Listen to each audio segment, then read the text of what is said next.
Sariwa pa rin ang isda ko. Yun nga lang ay may sapal o tinatawag na basura. Pero kahit ganon, all goods pa rin yan. Kaya tara guys, let's go! Hello guys, ako nga pala si Let Me. Ngayong gabi na naman ay aalis na naman ako papuntang Fishport. 11:30 na pala yan guys. Talagang sinasadya namin magpaumaga na pumunta sa Fishport para alaman namin talaga kung kaya ba namin makakuha ng murang isda pag umaga na. Dati talaga ang biyahe namin ay alas 8 ng gabi. Pero ngayon, ako na ang bumabiyahe at hindi na ang kapatid ko. Sabi ko, umalis kami ng alas 12 o 12:30 para kahit papano makakuha kami ng mura. Kaso kasamaan palad, hanggang ngayon di pa rin kami nakakakuha ng mura. Tapos sabi ni kuya, alas 12 daw kami umalis at medyo maaga-aga dahil coding nga yung sasakyan ko, bawal kami magpaumaga. Coding kami ng Miyerkules. Kaya talaga, samahan nyo ako. Punta na tayo ngayon sa Fishport Navotas. Yan. Ayan pala guys, nandiyan na pala kami. Meron na pala akong isda. Ang mahal po ng isda ko. Kuha ko po dyan ay 2,200.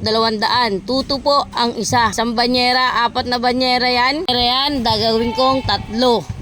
Para saktong-sakto lang sa karga kasi medyo mahina yung karga pero okay lang yan. And guys, naisali na namin sa oblong. Yan, lumakas yung karga kasi pinagtatlo ko eh. Ano yun? Strategy. Sabi ko naman sa inyo, dito sa Fishport, kanya-kanya lang tayo ng diskarte. Kanya-kanya ng pakyaw. Yung iba talaga gustong-gusto kumukuha ng mahal. Ako naman talaga ay hindi ko kaya kumuha ng mahal dahil nga nakikita nyo sa bentahan sa talipapa namin kailangan yung pangmasa lang ang mabibili mo dahil pag mahal nga at medyo matumal na, hindi ka na ganong mabibilan. Kaya ngayon, tignan natin ang pagsasampa ni Makmak sa kariton. Kumuha po siya ng kariton dahil medyo po malayo ang napagkuhanan ko ng isda doon sa aming parkingan dahil hindi po kaya ng hila-hila yan. Kaya yung kariton po ay kada tulak, kumbaga kada isang pasada niyan, pag nakargahan mo, magbabayad ka na dyan ng 30 pesos kada tulak niyan. Yan. Medyo mahal ang kariton. Kaya, pero ang mga nagbabayad niyan, yung mga kargador, kumbaga kaltas po yan sa sweldo nila. Kumbaga yung 3 banyera na yan, kita siya dyan ng 380 tapos babawasan mo ng 30 pesos dahil umarkila siya ng kariton.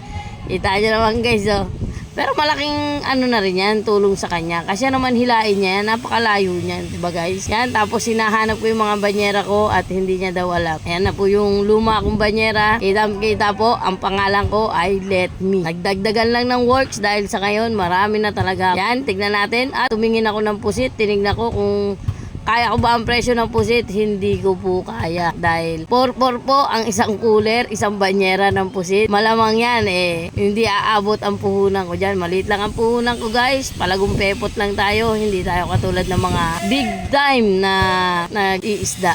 Kaya nagtsatsaga lang ako sa pagganyan-ganyan. Swerte ako pag may nakakuha ko na murang isda. Pero ngayon, sa mahal po talaga ng kuha ko, tutu, isang banyera, tapos may mga basura pang tinatawag. Yung mga sapal ba? Mga pagkain ng aso, pero kahit pa paano, mabebenta pa rin naman. Kita nyo pa rin guys, ang isda ko, umiilaw-ilaw pa rin kahit ganun. O, diba? Kita nyo? Sariwa pa rin yan guys. Kaso pagdating sa tinda, sa talipapa namin, 50, 60, 70 na po ang kalahati. Wala na po tayong tag 20-20. Ayun yung mga basurang tinatawag guys. Pipilian na lang namin yan doon. Makikita nyo mamaya kung paano ang gagawin.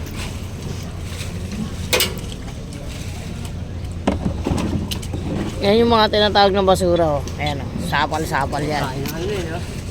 Pero sa palengke, mabibenta pa rin yan.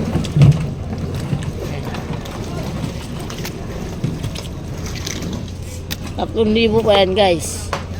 Pero, ito, buhusan mo ito. Ay, wala ka pala pang buhos. Gawa ko ito doon? Oo. Okay, ito rin Mac, buhusan mo. Ayan 3,000 yan. Nakita nyo guys kung paano namin pilian. Ganyan katrabaho yan. Tapos pagdating dun sa lamesa namin, marami pa rin mga may sapal dyan. Pero okay naman, nakita nyo naman. Quality pa rin ng isda dahil parang fraction ng kinuha kong isda. Yung laglag na tinatawag sa amin. Hindi ko kasi kayang kumuha ng per banyera. Medyo mataas kasi yung presyo. Tingnan natin. Yan, ganyan yung ganyang klase ng isda kagabi. Yan, ang presyo niyan ay 4 ata 4.9.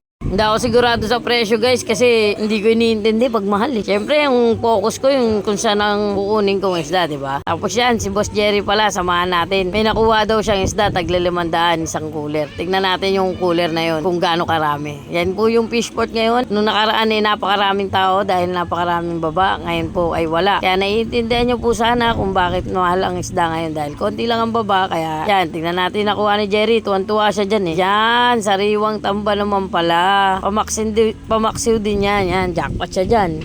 Pagdadalawahin din yan, ang ibig sabihin, 1.5 yung tatlo na yan, magiging 750 kada isa. Yan o, tuwan-tuwa si Jerry o. Naka-jackpot ata siya eh, si Boss Jerry ko, di ba? Okay daw. Yan, tignan natin yung pagsali ni Makmak kung gaano kaganda yung isdang sinasabi niya. O, di ba guys, sabi ko naman sa inyo, dito sa fishport, kanya-kanyang diskarte.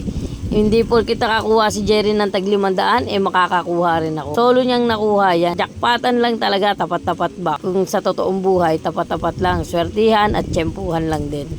Pero syempre, dahil nagnenegosyo ka, malamang ang swerte dahil nga matsatsaga ang mga nagnenogosyong tao. Ayan na po pala, naging 2 banyera na yung 3 cooler, 500 isa, hinila ng ni Makmak kahit napakalayo. Yan. Yan o guys, pinakita pa sa akin yung resibo. Baka sabihin daw eh, nag-aangas lang siya. O diba? Kitang-kita, 500 isa, 1.5 ang 3. Hinila na ni Makmak. O, daming isda guys. O. Kaso mahal, 5.1 ata isa yun. At pauwi na kami guys, kaya samahan nyo kami umuwi. Yan. Tara na, let's go! Op, na yung nanay ko, umaga na, nagising na ako. Tingnan nyo yung napamili ko, 70 kalahati. Tapos yung mga pangit-pangit doon, 35. Kapitbahay namin, 35 bandilat, 40 ang galunggong, 50, 80. Kaya talaga guys, kung bibili ka ng mga mahal, pag-iiwanan ka talaga sa talipapa namin. Isipin nyo naman, 70 kalahati sa akin. Tapos sa katabi kong mga pwesto, may 40 sila, may 30.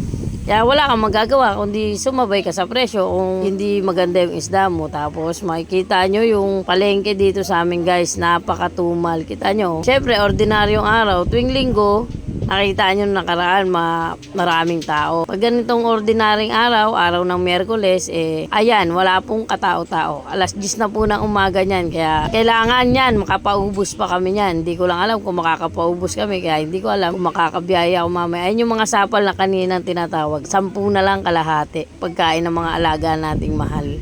So, ayan yung paninda namin biged, 70 kalahati. Ayan yung kay Boss Jerry, oh. Tingnan natin yung nakuha niya. Yung nakuha niya tamba, no? 30 kalahati, o, diba? Kita pa rin siya. Galunggong niya, 50. Tapos yung nakuha niyang pusit ay 80 lang. Yung kay Mother, kaparehas nung kay Ate Ne, 70 na. 40 ang galunggong, 30 ang taho. Ganyan lang, guys. Kaso ang problema, walang tao. Tapos yan, mamimili muna ako bago ako umuwi ulit sa bahay. Yan, ni-strainer pala ang isda. Para sa ganun, hindi masama ang tubig at isda lang ang nakukuha. Tulungan ko muna saglit ang nanay ko kasi magre-re-ice na siya para hindi na siya mapagod. Order na lang siya ng yelo. Ganyan lang, ganyan ang paghahanap buhay. Matutulog ka ng konti, gigising ka, tapos pagising mo, kakain, matutulog ulit. Pagising mo ng hapon, konting galaw-galaw ulit dyan sa talipapa, tapos yun na. Yun na, biyahin na naman. Tapos shoutout nga pala kay Ate Lani Lynn Bislig, kay Boss Miro, sa darling ko. Shower sa inyo. Yun lang guys, salamat!